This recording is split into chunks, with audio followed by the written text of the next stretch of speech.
Welcome back to Face the Nation. Joining us now is the former U.S. Attorney for the Southern District of New York, Preet Bharara. Good morning. Good morning.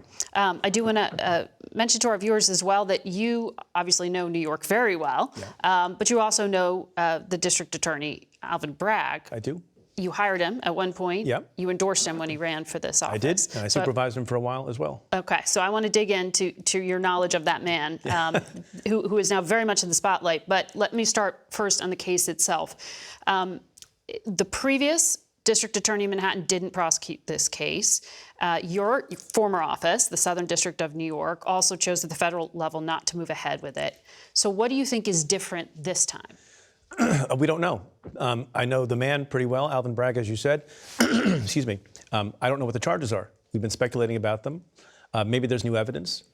Different people who are reasonable, like Cy Vance is and like Alvin Bragg is, can come to different conclusions about different matters. You know, there were two prosecutors in Alvin Bragg's office who resigned with great fanfare over a different set of charges that might have been brought against Donald Trump. And there was a difference of opinion about that. Alvin Bragg is a careful person, based on my experience with him, a deliberate person, not an overtly political person. And he decided, based on things that we don't know about yet, because we haven't seen the indictment or any evidence at trial, that it was a worthwhile case to bring. I can't, speculate as to why Cy Vance didn't bring the case, or why my former office didn't bring the case, although there are some reasons to think maybe it was because they were concerned that Michael Cohen had not been fully forthcoming, and they have a policy of not putting on witnesses as cooperating witnesses if they haven't divulged everything about themselves and everyone else. That was a policy that was in place when I was the U.S. Attorney. So different policies, different legal considerations may be the reason why there's a divergence, but we don't know for sure. So one of the things that CBS News has confirmed here is that the former president is being charged with falsifying business records in the first degree, which is a Class E felony, if I understand it correctly. And that would require them to prove, in other words, have evidence here, that it's more than the misdemeanor of falsifying records, that it was done to hide a second crime. That seems fairly complex. What kind of evidence do you need to have there? It's not that complex. It's done all the time. So, the predicate offense, falsification of business records, is pretty simple. It seems to have been conceded in large part by various people, including some of the president's own lawyers, that on the business records of the company, it has been suggested that the payments made to Stormy Daniels and other payments were legal fees when they obviously weren't. Michael Cohen was a pass-through for $100,000+ to someone else. And then the other crime we believe to be campaign finance violation. But that part is fairly novel here. Well, in fact, the former Manhattan District Attorney, Cy Vance, was on another network this morning making that point. He said, we've historically filed cases of false documentation to a felony level when federal statutes were involved, but this has never been done with regard to federal election law. So would the Alvin Bragg who you said doesn't really take a lot of risks here and is not political, would he take this risk? Well, he's probably done legal analysis, and his people have told him that you can have a federal crime be the thing that's being concealed or being furthered by the falsification crime. And just because it's never been a campaign finance violation before, I'm sure his people have told him, and have research to back this up, that there's no distinction between one kind of federal violation or another.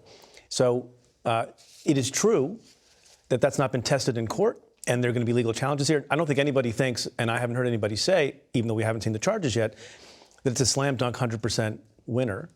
But I believe, based on the Alvin Bragg that I know, who is careful, and was so careful as not to bring that other case that people were clamoring for him to bring, that he has sound legal ground to bring this one.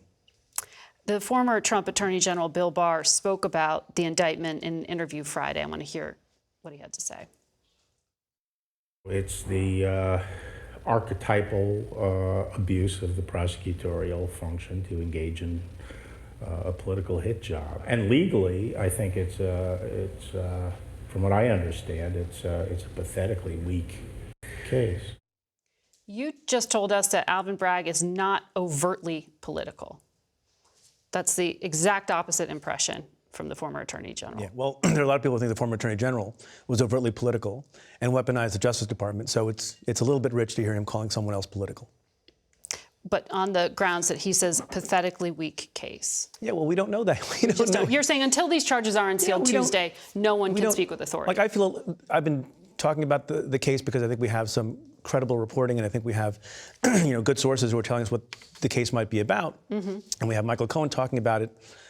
It does feel a little funny, given my prior job, to be openly speculating about the strength of a case before we've seen what the charges are.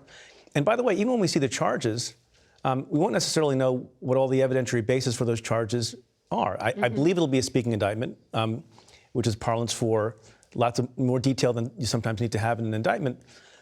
But we don't know the quality of the evidence. We can speculate about the credibility issues that Michael Cohen has. But beyond that, we know some of the documents. We know some of the checks that are signed in Donald Trump's own name to reimburse Michael Cohen for the hush money payment, 11 checks and all that continued, by the way, into Donald Trump's term as president when he was sitting in the Oval Office. But we don't know all the evidence. And what's interesting to me is when people attack Alvin Bragg ahead of time for being political and being weak, they are themselves doing the exact same thing, defending someone who is their political ally.